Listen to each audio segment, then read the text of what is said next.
Hello and welcome to this recording of Great Battles for Boys, Epic Sea Battles.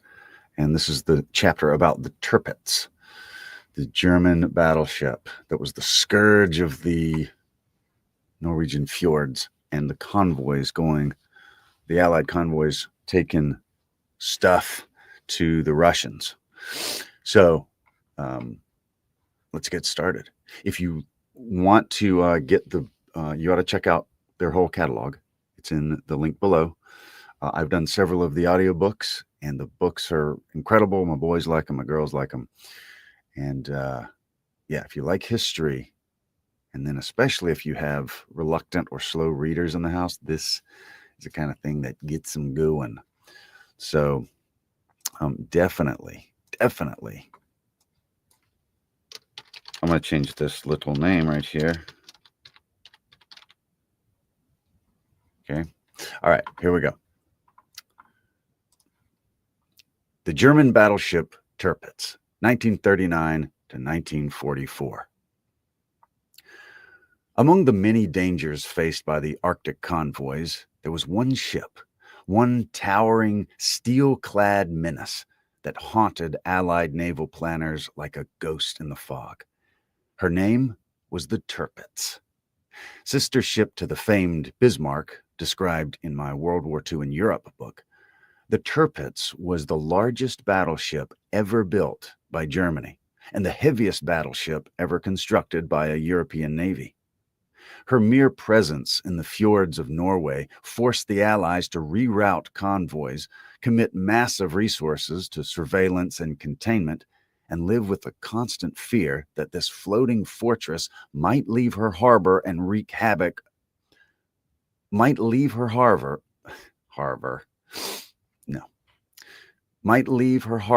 and wreak havoc on the fragile supply lines to the Soviet Union. At one point, just the possibility that the Tirpitz might attack convoy PQ-17 contributed to the catastrophic decision to scatter the convoy, leading to the loss of nearly 2/3 of the ships. That's the power the Tirpitz held, not just as a battleship, but as a strategic weapon. Hitler called his new navy the Kriegsmarine, a German word that translates to war navy. He envisioned it growing as powerful as Britain's Royal Navy, which at that time was the most formidable naval force in the world. Hitler's ambitious naval plan included 10 full-size battleships, 15 pocket battleships, smaller, faster versions with heavy guns, 4 aircraft carriers, 250 submarines, and more than 100 cruisers and destroyers. But there was a problem. The Treaty of Versailles, which ended World War I, specifically forbade Germany from building submarines and limited the size of its navy. Hitler ignored these restrictions. Secretly, throughout the 1930s, he ordered the rapid construction of warships, submarines, and naval bases, all while pretending to respect the treaty's terms. As history would prove again and again, Hitler could never be trusted. And yet, for all its immense firepower, here's the most astonishing part. The Tirpitz never really saw direct combat. Why? Because she was so expensive to build that the Germans were terrified of losing her in battle. On the other side, the Allies were desperate to destroy her. This giant battleship was such a threat, even when she wasn't fighting, that the Allies would end up launching more than 20 military operations just to take her out. The Tirpitz's first mission came in the Baltic Sea. The goal? Prevent the Soviet Navy from leaving port in Leningrad. It worked. The Soviets were so intimidated by the Tirpitz that they kept their ships anchored. This massive ship didn't fire a shot. Her mere presence was enough to stop a fleet. Her next deployment, in January 1942, followed a similar strategy. This time she was sent to the coast of Norway. But this wasn't an attack mission. It was a diversion. The Germans wanted the British to panic and send warships north to chase the Tirpitz. Because while the British were distracted, The Kriegsmarine could slip into the Atlantic Ocean and attack the Allied shipping lanes, cutting off vital supplies to England.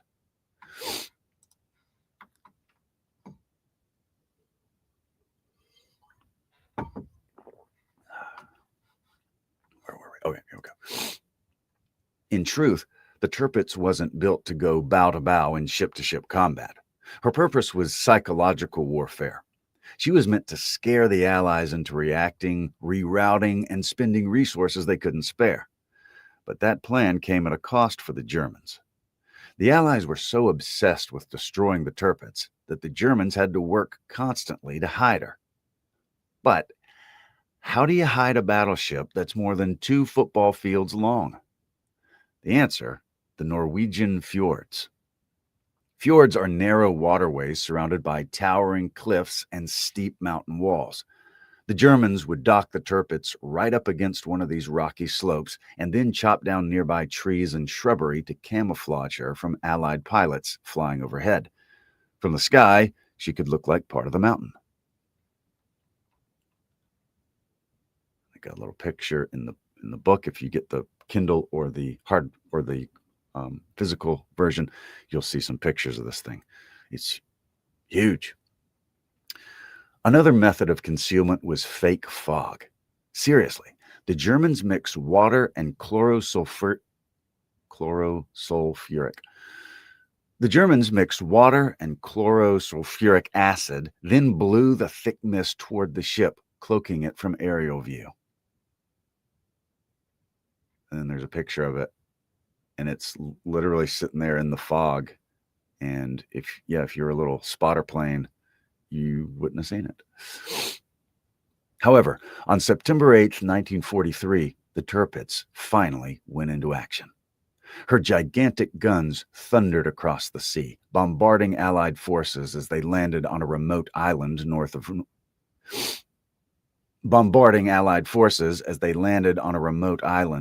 Norway. It was the first time this massive battleship had fired in actual combat.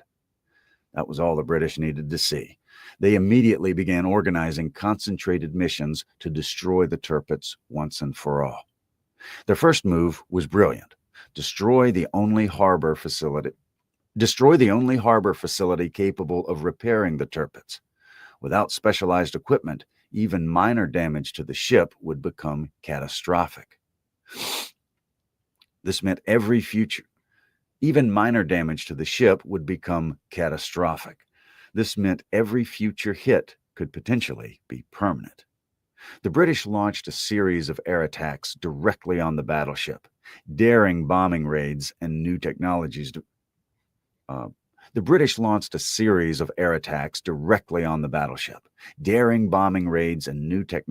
Developed just for this purpose.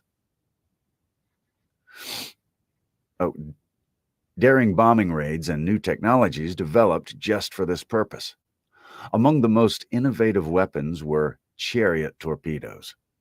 Imagine this: engineers took actual torpedoes, mounted seats on them, and trained soldiers to ride the torpedoes underwater, steering them as close as possible to the Tirpitz.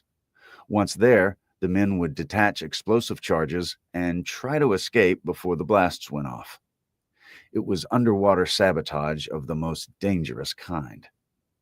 And then there's a picture of a dude sitting on a torpedo with a little diving suit on. And he is, that's pretty wild. And I remember seeing this picture in a World War II book when I was a kid and thinking, that boy's crazy. And I suppose he was, but man, that's what you have to do to win battles like this. Anyway, great pictures in the book. However, none of these early attacks succeeded. The Tirpitz remained afloat and dangerous. So the British devised another plan.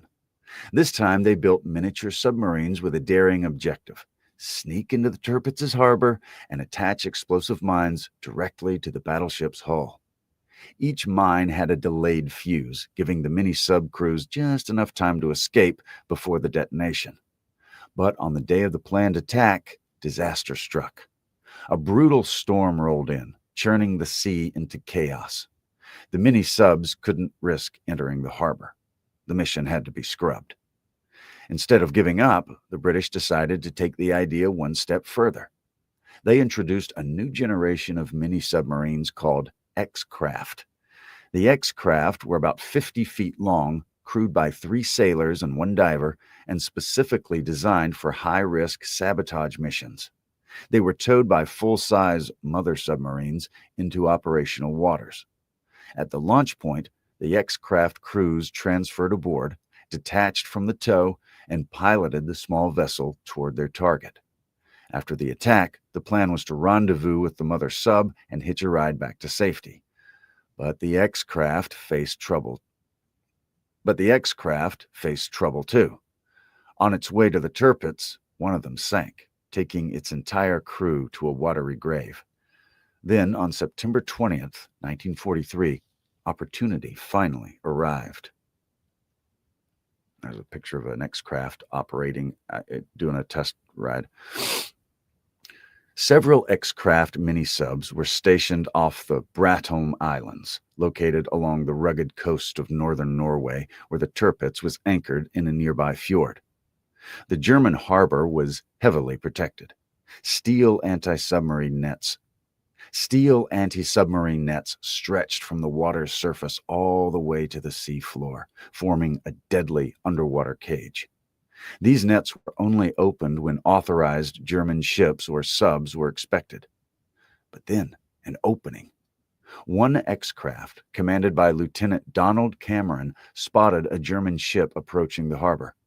Cameron made a bold decision. He maneuvered his X-craft directly behind the enemy vessel, hiding in its wake as it passed through the opening in the net. It was an incredibly risky move, but it worked. The British mini-sub slipped into the harbor undetected. But almost immediately, disaster struck. The X-craft's compass failed. Suddenly, the crew had no sense of direction. Then, even worse, the periscope broke, blinding them entirely to their surroundings. Now, deep inside enemy waters, they were effectively navigating blind, unable to see or steer accurately. And yet, the crew pressed on. And then there's a picture of a guy in the mini-sub. He's in shorts and no shirt, like he is cowboy in it. And it's cramped. You would think this was the tank, like a tank. I don't know, the cockpit of a tank. I don't even remember what we called it in the Army. The turret, whatever. Very cramped, and he's in a sub, though. Very cool picture. Let's see. And yet the crew pressed on. But imagine the fear. Sailing blind, underwater, deep inside an enemy-controlled port, completely unsure of your position, knowing that at any moment the enemy could open fire and blow you out of the water. And then things got worse. Lieutenant Donald Cameron's mini-submarine struck a submerged rock. The jolt was terrifying. The crew had no idea how serious the damage was. But if the hull had cracked, the pressure at that depth could crush them, or a leak could fill the vessel with freezing seawater. They needed to check for damage, and there was only one way to do that. They had to surface.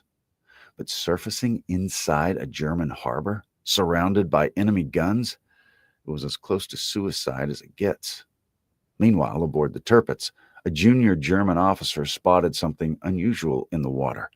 He rushed to report it. He had seen what looked like the outline of a submarine, but his superior officer just laughed. "It was probably just a porpoise," he said dismissively. Below the surface, Cameron and his crew, struggling to survive, had no choice. They surfaced the damaged X-craft, knowing it might be the end.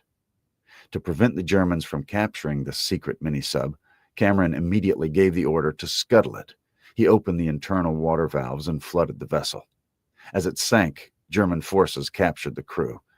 They would spend the rest of World War II as prisoners of war.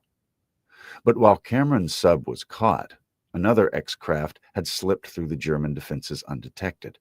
The crew made it all the way to the Tirpitz. With expert precision, they maneuvered along the port left side of the battleship.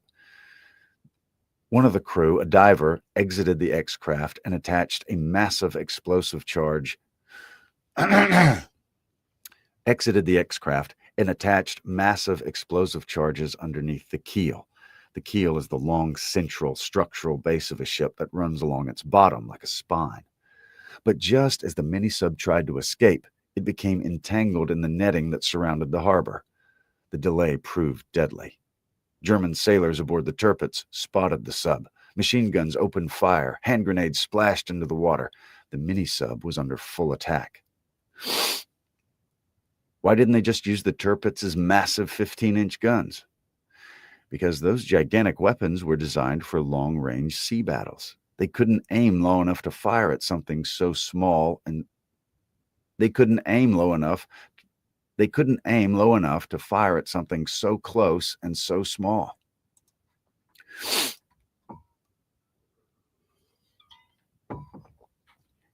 As the X-craft began to sink from the damage, the commander raised a white flag in surrender. But it was too late for 2 members of the crew. They went down with the sub. The other 2 were captured and taken prisoner. One final X-craft was still outside the harbor, but as it approached, it was spotted, and this time the big guns of the Tirpitz opened fire. Boom! The mini-sub was hit and completely destroyed. No survivors. But then, boom! 2 massive Two massive underwater explosions rocked the harbor. The explosion charges planted under the Tirpitz detonated with such force that they lifted the 50,000-ton battleship several feet out of the water. The damage was significant. The ship's propellers were mangled. The rudders were warped. Internal systems suffered serious disruption. But astonishingly, the Tirpitz didn't sink. Over the next 6 months, German engineers worked tirelessly to repair her. Eventually, the ship sailed again. But by that time, the war had begun to shift. The Nazis were no longer on the offensive, and the very nature of naval warfare was changing. Aircraft carriers now ruled the seas.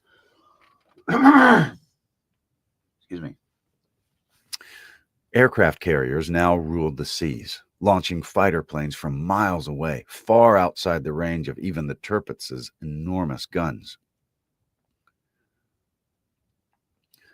In April 1944, the era of air power finally caught up with the Tirpitz. The British Royal Navy launched 40 fighter bombers from an aircraft carrier, flying them straight toward the battleship's hidden position in the Norwegian fjords. The results were devastating. 14 bombs struck the Tirpitz, tearing into her armored deck, gutting internal compartments and starting fierce fires. More than 120 crewmen were killed. Another 316 were wounded. But even after all that destruction, the beast did not sink. Like some kind of cursed sea monster, the Tirpitz refused to die. In August 1944, the British returned with another airstrike. More bombs fell. More damage was done. And yet again, the Tirpitz stayed afloat. The following month, the British launched yet another assault, this time with a new level of force. They sent 27 Avro Lancasters, massive 4-engine heavy bombers usually tasked with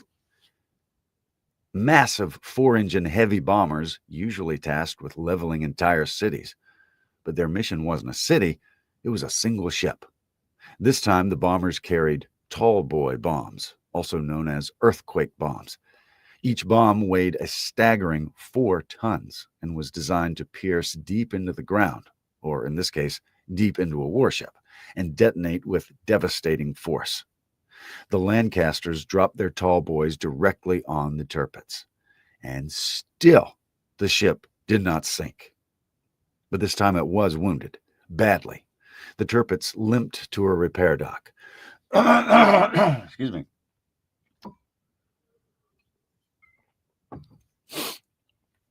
The Tirpitz limped to a repair dock. It was no longer seaworthy. Its days as a mobile battleship were over. The German Navy now planned to use it as a floating artillery platform, stationary but still dangerous. The British, however, were not finished. They returned, this time with 32 Avro Lancasters, fully loaded for another attempt to finish what they had started. The bombers struck again. More destruction, more fire, and still the Tirpitz stayed afloat. Then in November, the British returned one last time. They sent another 32 Avro Lancasters, each one armed again with the devastating tall boy bombs. This time, the bombs found their mark. 2 direct hits, followed by 4 near hits, struck the Tirpitz with crushing force. Steel buckled, bulkheads shattered. The behemoth began to bleed water. Within minutes, the mighty battleship started to tilt to one side, then capsize. 50,000 tons of iron, firepower, and twisted ambition rolled over and plunged beneath the waves. The Tirpitz was gone. The sinking claimed the lives of 971 German sailors, a tragic and violent end to one of the most feared warships ever built. And then there's a picture of it rolled over, sticking out of the water. The wreck of the Tirpitz remained in the icy waters of Norway until after World War II. In 1948, a German-Norwegian salvage company began the slow process of dismantling the once mighty battleship, selling off her steel and fragments for scrap. It was an inglorious end for the crown jewel of the Kriegsmarine. One historian later reflected, the famous battleship's most valuable contribution to the war effort was her mere existence. Her potential posed such a threat that Britain interjected. Her potential posed such a threat that Britain injected terrific resources into effecting her destruction. The Tirpitz, which had once loomed as a symbol of German naval power, was ultimately undone, not by a great sea battle, but by the fear she inspired. That fear alone diverted thousands of Allied troops, dozens of warships, and scores of bombers across years of missions just to eliminate the threat she might pose. In the end, she was a ghost ship. She was a ghost ship of war, sunk by the weight of her own legend. Who fought? Born in 1849, Alfred von Tirpitz grew up fascinated by the ocean. At age 16, he joined the German Navy and rose through the ranks and worked hard, rising to become one of the most influential admirals in German history. During the late 1800s, Tirpitz convinced then German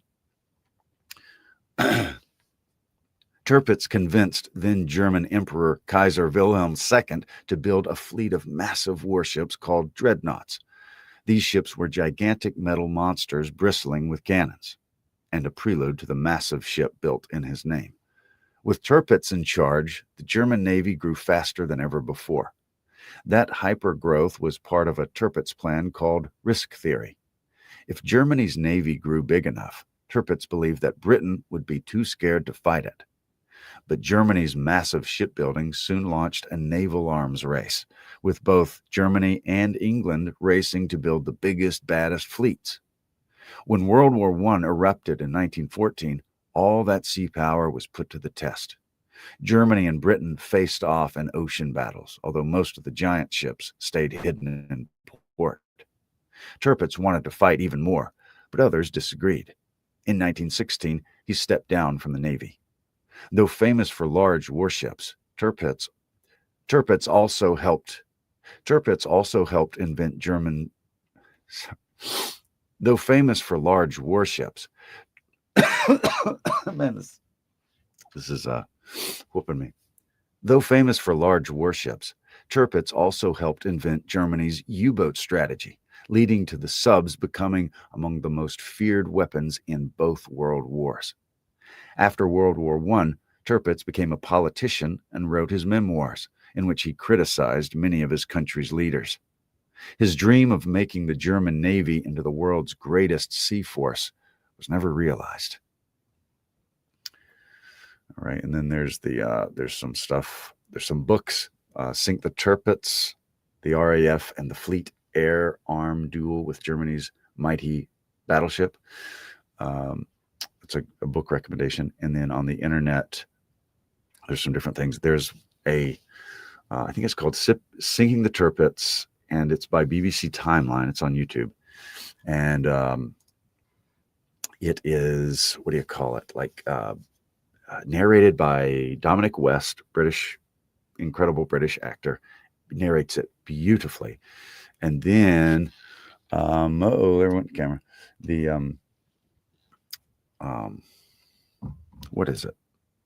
Anyway, it's written, the music's great. It has survivors. It said 971 guys were killed, but it actually interviews one of the survivors, I think, because there was a handful. It interviews some of the guys in those Avro Lancasters. It interviews one of the chase pilots that was in a German fighter pilot. Beautifully sourced. It tells the story from all kind of points of view. Again, beautiful writing of the script, beautiful narration, and then great music. Definitely check that out. Sinking the Tirpitz, BBC Timeline on YouTube.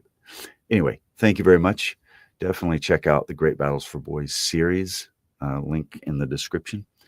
And if you want to do audiobooks for a living, let me know. There's a link down there. You can join my group. Have a great day. I'll talk to you later.